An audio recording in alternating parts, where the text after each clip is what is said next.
எல்லோருக்கும் காலை வணக்கங்கள். நண்பன் நந்தினி சேவியருடைய 75வது நினைவு தினம், பிறந்த நாள் இன்று எண்ணம் போன்ற வாழ்க்கை அமைப்பினால் கொண்டாடப்படுகிற இந்த நிகழ்வில் சிறிய அளவு கூட்டமாக இருந்தாலும் அவரை நேசித்தவர்கள், அவரோடு உறவாடியவர்கள் என்ற வகையில் நாங்கள் பலர் ஒன்று கூடியிருக்கின்றோம். இங்கு நண்பன் நந்தினி சேவியர் அவர்களுடைய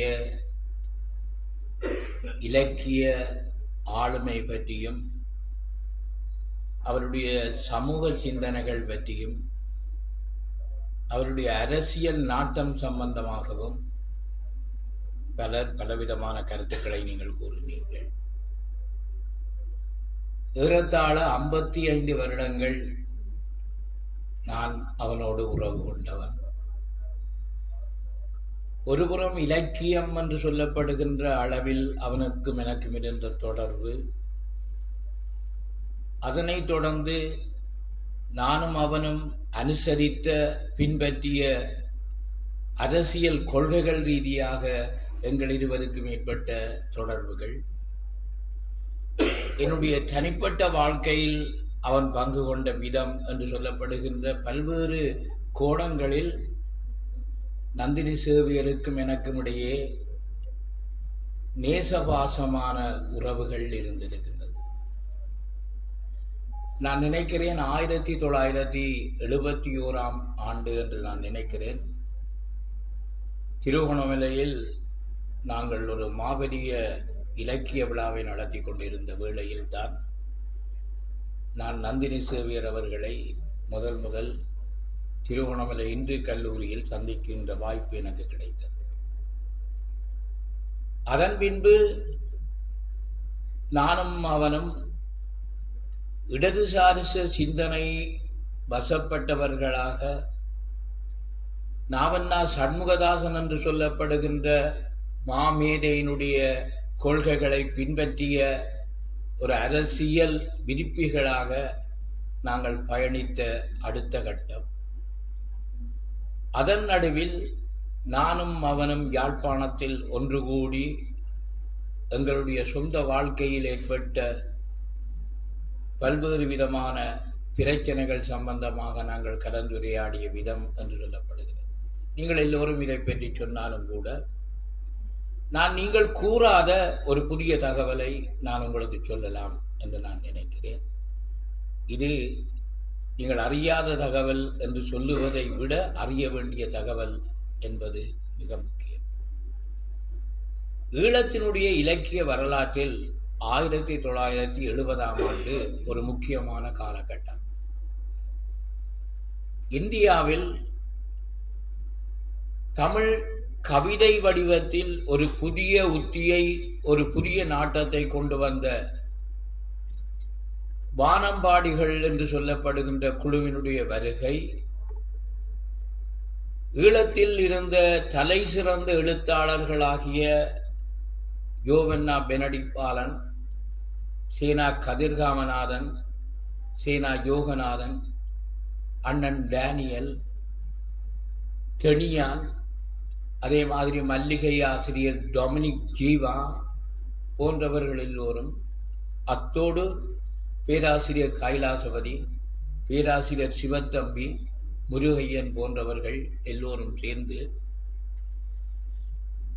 இந்திய இலக்கியங்களுக்கு சரிசமர் நிகராக ஈழத்து இலக்கிய கர்த்தாக்கள் எழுதி வருகின்ற போதும் தமிழகத்தில் அத்தகைய இலக்கியங்கள் ஏற்றுக்கொள்ளப்படுவதில்லை என்று சொல்லப்படுகின்ற ஒரு வாத பிரதிவாதங்கள் 70ஆம் ஆண்டை தொடர்ந்து இடம்பெற்று வந்தது. இந்தியாவைச் சேர்ந்த ஒரு எழுத்தாளன் ஒரு அபத்தமான ஒரு ஸ்டேட்மெண்ட், ஒரு குறிப்பை வெளியிட்டிருந்தார். ஈழத்து இலக்கியம் தமிழகத்தினுடைய இலக்கியத்தை விட 100 வருடங்கள் பின்னுக்கு நிற்கின்றது. பகீதரன் என்று சொல்லப்படுகின்றவரும் நாவண்ணா பார்த்தசாரதி என்று சொல்லப்படுகின்ற மணிவண்ணன் என்று சொல்லப்படுகிற இருவரும் இந்த ஸ்டேட்மெண்டை விட்டிருந்தார்கள். அது மாத்திரமில்ல, ஈழத்து இலக்கியங்களை நாங்கள் படிக்க வேணுமாக இருந்தால் அதற்கு கீவா ஜெகநாத் பல பண்டிதர்கள் அந்த நேரத்தில் வானம்பாடிகளுடைய இந்த புதிய ஏடுகள் வெளிவருகின்றது. அப்பொழுது நாங்கள்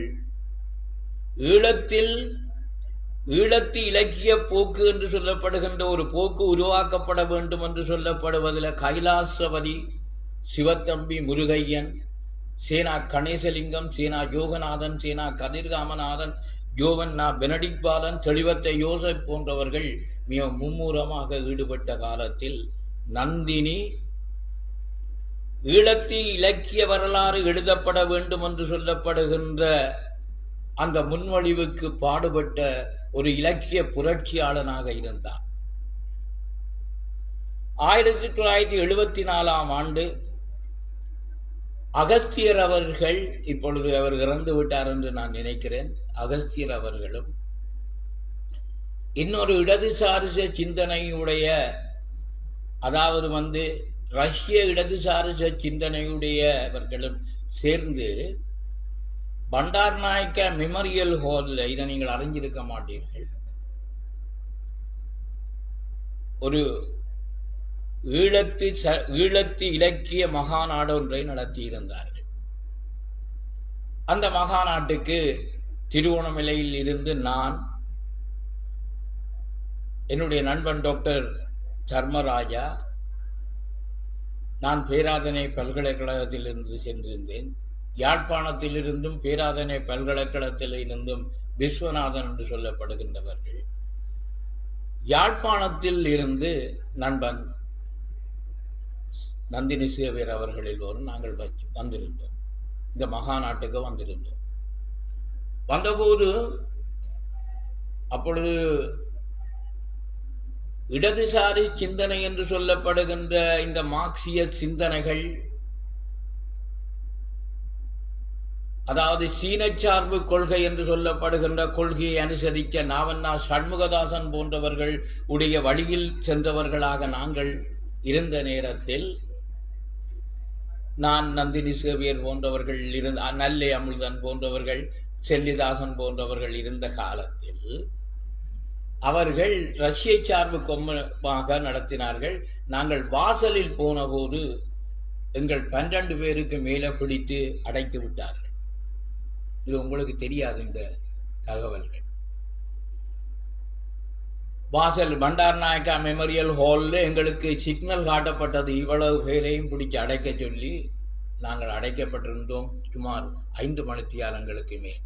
காரணம், அதாவது சீனச்சார்பு கொள்கையைச் சேர்ந்தவர்கள் இங்கு வந்து குழப்ப போகின்றார்கள் என்று சொல்லப்படுகின்ற பொய்யான வதந்தி குற்றச்சாட்டின் பேரில் இது நடந்தது. இதன் பிறகு நாங்கள் ஒரு முடிவுக்கு வந்தோம். ஈழத்து இலக்கியம் என்பது ஒரு வரலாற்று மயமான இலக்கியம் ஈழத்தில் உருவாக்கப்பட வேண்டும் என்பதில் கவனம் செலுத்தி இருந்தோம். அதில் நந்தினி சேவியர் மிக பிரதானமான பங்காளியாக இருந்தார். 1970ஆம் ஆண்டுக்கு முன் நீங்கள் ஈழத்தினுடைய பரீட்சைகளாக இருக்கலாம் சரி, ஆய்வுகளாக இருக்கலாம் சரி, தமிழகம்தான் நாவலாக இருக்கலாம், சிறுகதையாக இருக்கலாம், நாடகமாக இருக்கலாம், கவிதையாக இருக்கலாம், அது தமிழகத்தை சேர்ந்தவர்கள்தான் என்று சொல்லப்படுகின்ற ஒரு நிலைப்பாடு, கற்பனை, எண்ணப்பாடு இருந்த காலத்தில் CAS SLAS உட்பட்ட அனைத்திலும் ஈழத்து இலக்கியம் மாற்றப்பட வேண்டும், ஈழத்து இலக்கிய வரலாறு எழுதப்பட வேண்டும் என்று சொல்லப்படுகின்ற ஒரு புதிய பரிணாமத்தை உருவாக்கினவர்கள் மிக முக்கியமானவன் எங்களுடைய நந்தினி சேவியர் அவர்கள். நந்தினி சேவியர் அவர்கள் ஒரு இடதுசாரி சிந்தனை, அதாவது ஒரு குக்கிராமத்தில் பிறந்தவன், யாழ்ப்பாணத்து மக்களோடு வாழ்ந்தவன், குறிப்பாக என்னுடைய அண்ணன் கே டேனியல் அவர்களோடும் சேனா கணேசலிங்கன் அவர்களோடும் அதே மாதிரி சேனா யோகநாதன் அதே மாதிரி சேனா கதிர்காமநாதன் நீங்கள் படிச்சிருப்பீர்கள். சேனா கதிர்காமநாதனுடைய ஒரு கிராமத்து பையன் கல்லூரி செல்கின்றான் ஒரு ஒன்று சொல்லப்படுகின்ற ஒரு புகழ்பூத்த சிறுகதை நீங்கள் படிக்க வேண்டும். அதே மாதிரி டொமினிக் ஜீவாவினுடைய தண்ணீரும் கண்ணீரும், என்கே ரகுநாதனுடைய நிலவினிலே பேசுவோம். இது நீங்கள் படிச்சிருப்பீங்கள் நினைக்கிறோம். படிக்காதவர்கள் நீங்கள் படிக்க வேணும்.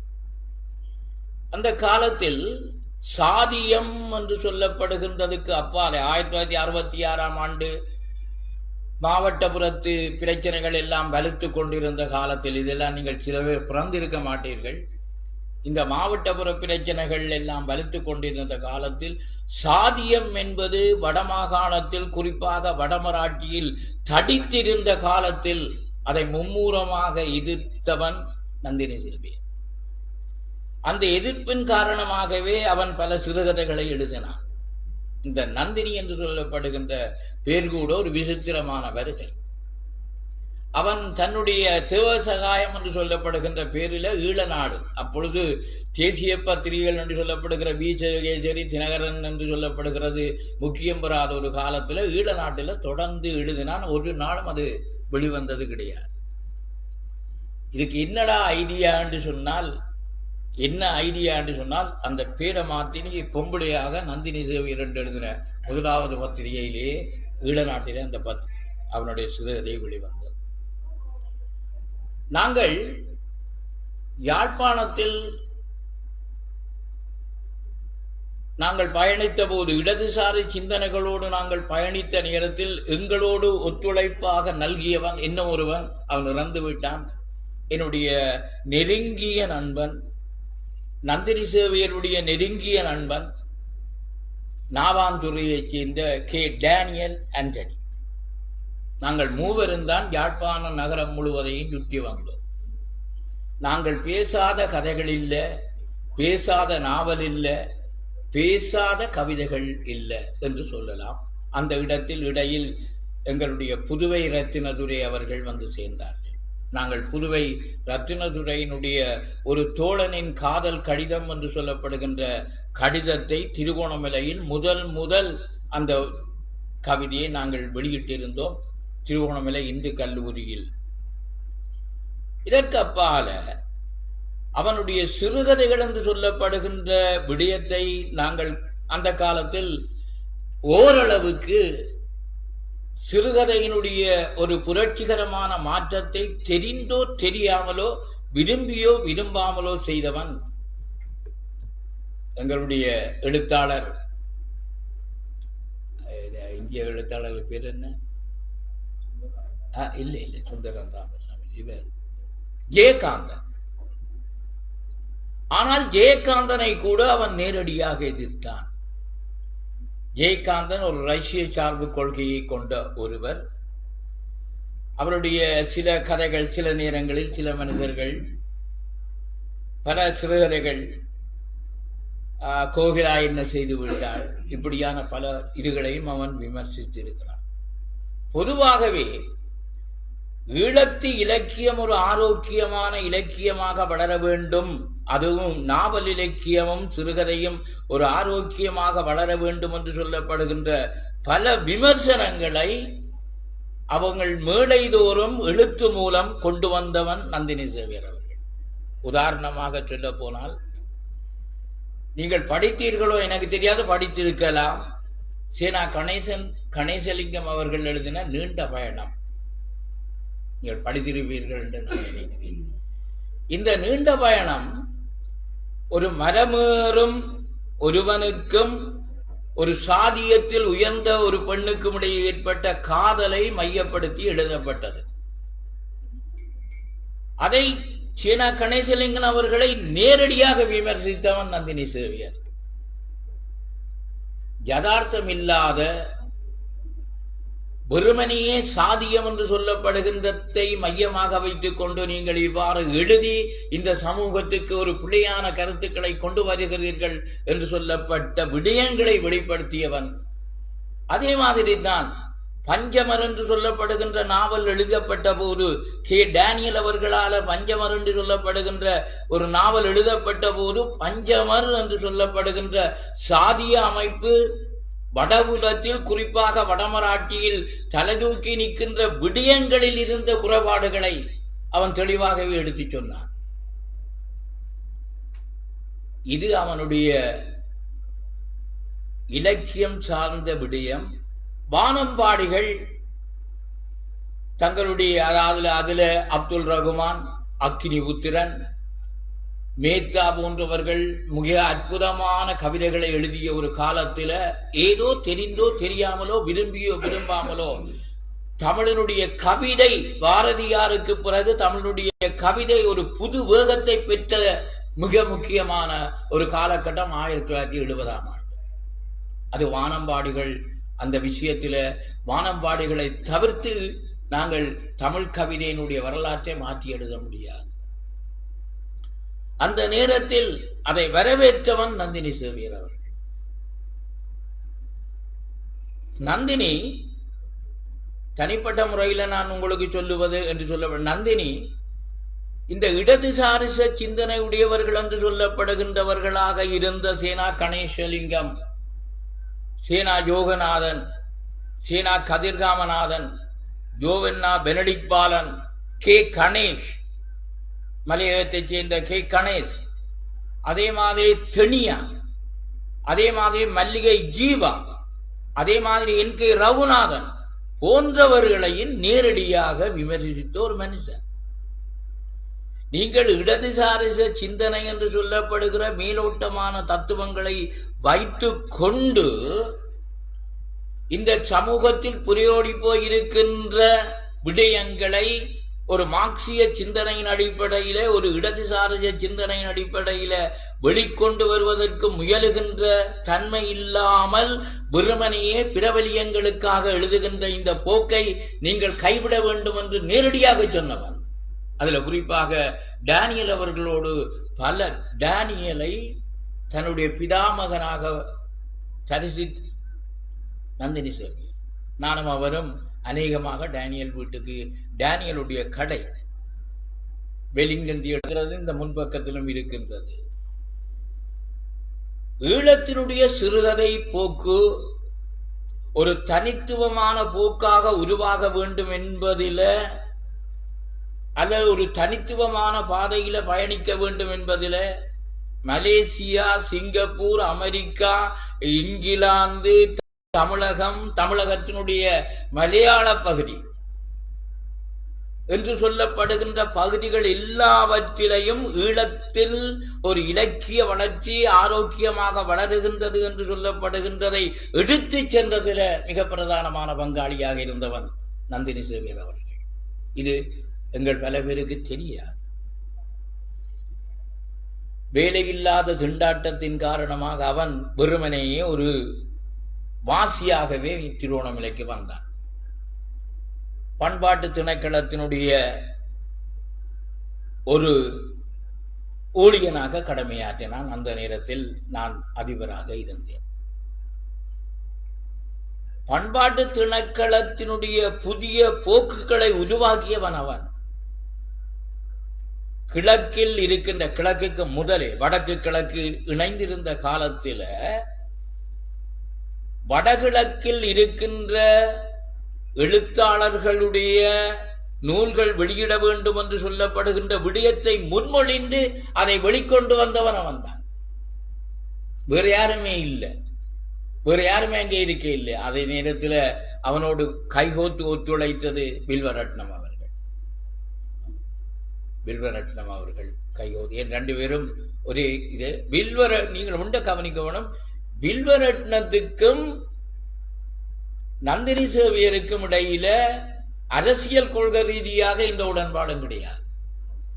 உங்களுக்கு தெரியுமோ தெரியாது, அல்லது நீங்கள் அறிஞ்சிருக்கலாம், தெரியாது சொல்றதுக்கு காரணம் என்னன்னு சொன்னால், இது ஒரு பழைய விஷயம் என்ற காரணத்தினால். எஸ் பொன்னுத்துறை இவர் ஒரு நாவலை எழுதியிருந்தார், சடங்கு என்று சொல்லப்படுகிற நாவல்.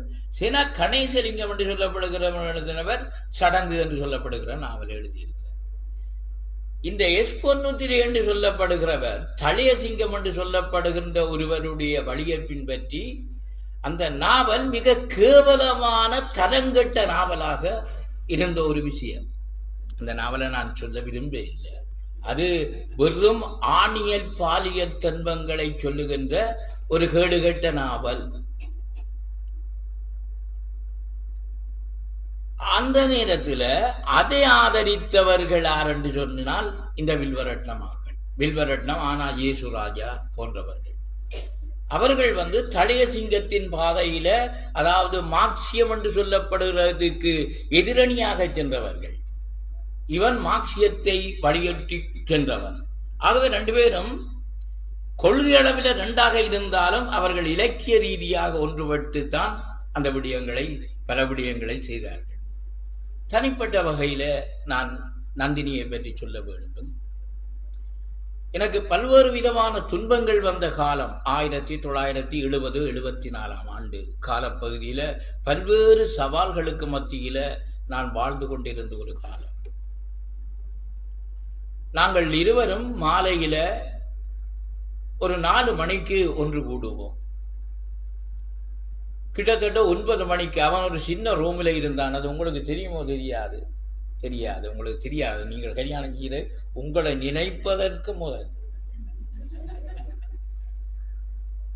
நாங்கள் இருப்போம். நான் ஒரு இடத்துல இருந்து, நான் ஒரு தூர இடத்துல இருந்து வருவோம். நாங்கள் 2 பேரும் நடந்து கொண்டு போவோம். ஒரு நாள் ஒரு சம்பவம் நடந்தது வின்சர் தியேட்டர் சந்தியில. நான் சொல்லணும் என்னென்று சொன்னால், இது ஒரு பழைய கதையா இருந்தாலும் ஒரு இளமைத்தன்மையான கதை. நாங்கள் ஏதோ ஒரு விஷயத்துக்கு நடந்து கொண்டிருந்த போது எங்களுக்கு பின்னாலே எங்களை தெரிஞ்ச ஒரு பொம்பளை, நல்ல வடிவான பொம்பளை வந்துட்டார். பின்னாலே வந்து கொண்டிருந்த போது நாங்கள் அவவோட கதைச்சு கொண்டு வாரோம். எங்களுக்கு தெரிஞ்ச ஆள். வின்சர் தியேட்டர் சந்தியில நாங்கள் நடந்து கொண்டு வாரோம். நான் முன்னுக்கு சைட்டில் நந்தினியின் நடந்து கொண்டு வாரோம். இதை பிள்ளையா நினைக்க கூடாது. நீங்கள் வருகிற போது ஒரு குடிகாரன் ஓடியந்து நந்தினியின் கையை பிடிச்சான். டேய், இந்த பொம்பளையை எங்க கூட்டி கொண்டு போறீங்க? அப்ப நாங்கள் எங்களுக்கு அந்த நேரத்தில் என்ன செய்யறேன்னு தெரியல. அவன் ஒரு வாட்டசாட்டமான ஆள், ஒரு பிரமாண்டமான தோற்றத்தை உடையவன். எங்களுக்கு என்ன செய்யறேன்னு தெரிய இல்லை. அப்ப நான் டக்கண்டு அவன்கிட்ட சொன்னேன், டேய் என்ன யாருன்னு தெரியுமாடா, நான் வெள்ளெடுத்துறை சேர்ந்தவனடான்னு சொல்லி விட்டேன். அப்ப வெள்ளெடுத்துறைன்னா அந்த காலத்துல ஒரு வடமராட்சியில மாத்திரமில்லை, நகரத்திலேயும் ஒரு பயம் பீதி இருந்தது. எங்க போனாலும் அடிக்க போடுவாங்க கையை நட்டி. அப்படியான ஒரு போட்டு கூட்டம் என்ற ஒரு நம்பிக்கை இருந்த ஒரு காலத்துல வெள்ளெடுத்துறையான் டேய் அப்படி சொன்ன உடனே அவன் கையை விட்டுட்டு எங்களை விட்டுட்டு போயிட்டு. இதன் பின்பு எனக்கும் அவருக்கும் இடையில பல காலங்கள் எங்களுக்கு தொடர்பு இருக்கவில்லை. நான் பிறகு திருவண்ணாமலைக்கு வந்த பிறகு தொடர்பு இருந்தது. பிறகு பேராதனை பல்கலைக்கழகத்தில் நான் படித்த காலத்தில் இந்த இடத்துல நான் செல்லிதாசனுக்கு ஒரு பதில் சொல்ல வேண்டியது, பழைய கதைக்கு ஒரு பதில் சொல்ல வேண்டி இருக்கிறது. நான் 50வது, அதாவது பேராதனை பல்கலைக்கழகத்தினுடைய நீண்ட குறை, இது ஒரு பதிவுக்காக நீங்கள் பதிஞ்சு கொள்ளலாம். 50வது தலைவராக நான் தான் இருந்தேன். பேராசிரியர் எங்களுடைய பேராசிரியர் என்ன மறந்து போனேன், என்னுடைய குருவையே மறந்து போனேன், வித்யானந்தன் அவர்கள், பெரும் போஷகர் அவர்கள், அவற்ற தலைமையில நான் தான் தலைவர். நாங்கள் அந்த நேரத்தில் அந்த 50வது பொன் விழாவையொட்டி அகில இலங்கை ரீதியாக ஒரு மாபெரிய போட்டிகளை நடத்தினோம். நாவல் போட்டி, சிறுகதை போட்டி, கவிதை போட்டி என்று சொல்லப்படுகிற போட்டிகளை எல்லாம் நாங்கள் நடத்தினதுல அந்த போட்டி நடத்தின நேரத்தில் நந்தினி சேவியர் யாழ்ப்பாணம், நான் இன்னைக்கு நல்வாய கரவட்டியோ இங்கே இருந்தவன்.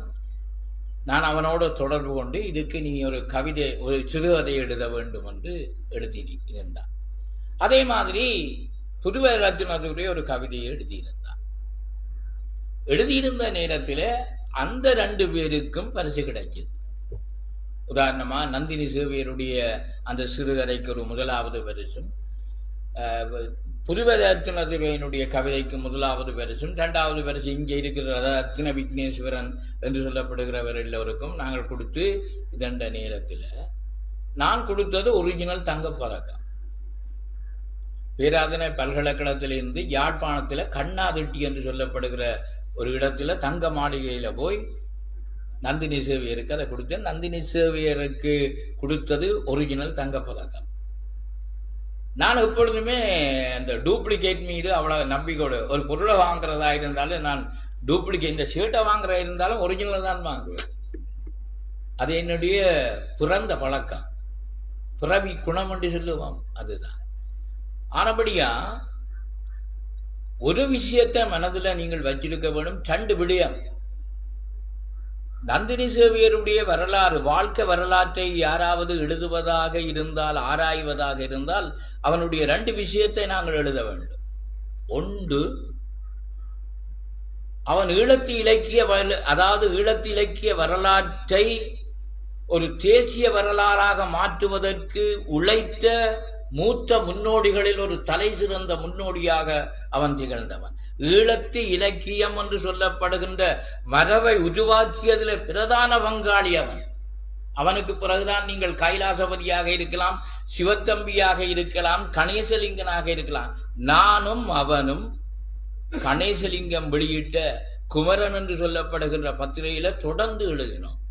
என்னுடைய அந்த கவிதைகள் எல்லாம் அதெல்லாம் என்னுடைய பல்கலைக்கழக வாழ்க்கையில இந்த ஜேவிபி என்று சொல்லப்படுகிறமே, இப்படி சொல்ற அனுராகுமார திசநாயக்கா இவங்கள் வந்து என்னுடைய ரூமில் இருக்கிற ஆயிரக்கணக்கான புத்தகங்களை எரிச்சாங்க. நாசமா போயிடுச்சு. ஆனபடியா அவனுடைய ஈழத்து இலக்கிய வரலாற்றில் அவனுடைய பங்களிப்பு, அதன் பின்புதான் ஈழத்து இலக்கியம் என்று சொல்லப்படுகின்ற மகுடம் சூடப்பட்டது. ஏல்ல யோகானந்தம், ஏல்ல ஈழத்து இலக்கிய கேள்வி உருவாகினது அதன் பின்புதான். அதற்கு முதல் இந்திய இலக்கிய வரலாறுகள் தான் கேட்கப்பட்டது. சிஏஎஸ் எக்ஸாம், எஸ்எல்ஏஎஸ் எக்ஸாமில் ஈழத்து இலக்கிய வரலாறு கொண்டு வரப்பட்டதும் அதன் பின்புதான். இது ஒரு பக்கம். இது ஒரு சின்ன தகவல். 2வது விஷயம், 1966ஆம் ஆண்டு சீனாவில கலாச்சார புரட்சி ஏற்பட்டதை தொடர்ந்து இலங்கையினுடைய இடதுசாரி சிந்தனைகள் 2ஆக உடைஞ்சது. ஒன்று ரஷ்ய சார்பு சிந்தனைகள் என்றும் சீன சார்பு சிந்தனைகள் என்றும் உடைந்தது. நாங்கள் ரஷ்யர்களை பார்த்து சொல்லுவோம் திரிவுவாதிகள், பூர்சுவா வர்க்கம் என்று சொல்லுவோம். அந்த பாசையில் அது இடதுசாரிச சொற்கள். இந்த இடதுசாரிக சொற்களுக்கு மத்தியில இதே ஒரு மிக முக்கியமான ஒரு விஷயம். இந்த மாதிரி ஈழத்திலக்கிய வரலாற்றில், ஈழத்து இலக்கிய போக்கில் இடதுசாரிச சிந்தனைகளை உள்ளடக்கிய சிறுகதைகளையும் நாவல்களையும் எழுதிய பரப்புக்குள் சேனா கணேசலிங்கன், சேனா ஜோகநாதன், சேனா கதிர்காமநாதன், ஜோவன்னா பெனடிபாலன் என்று சொல்லப்படுகின்றவர்களோடு சேர்த்து பார்க்கப்பட வேண்டியவன் நந்தினி சேவியர். சீன சார்பான சிந்தனைகளை, அதாவது மார்க்சியம், மாசேதுங் என்று சொல்லப்படுகின்ற அவருடைய அந்த கொள்கை கோட்பாடுகளை தன்னுடைய சிறுகதைகளிலும் தன்னுடைய கவிதைகளிலும் கொண்டு வந்து வடித்தவன் நந்தினி சேவியர். ஆகவே அவனுடைய படைப்புகளை இந்த இடதுசாரி சிந்தனைகள் என்று சொல்லப்படுகின்ற அந்த வழியினூடாக, அந்த வாய்ப்பானூடாக, அந்த கோட்பாட்டினூடாக நீங்கள் பார்க்க தெரிந்து கொள்ள வேண்டும். இப்பொழுது இடதுசாரிசம் அழிந்து விட்டது. மார்க்சியம் கவனிக்கப்படாததாக போய்விட்டது. ஆனால் மார்க்சியம் சாகவில்லை, சாக முடியாத ஒரு சாகாத தத்துவம். அதை இலக்கியத்துக்குள் நுழைத்தவன் அவன். குறிப்பாக நான் ஏற்கனவே சொன்ன போது மாவட்டபுர போராட்டம் 1966ஆம் ஆண்டு நடந்த வேளையில் அந்த தளத்தில் நின்றவன் நந்தினி சேவியர்.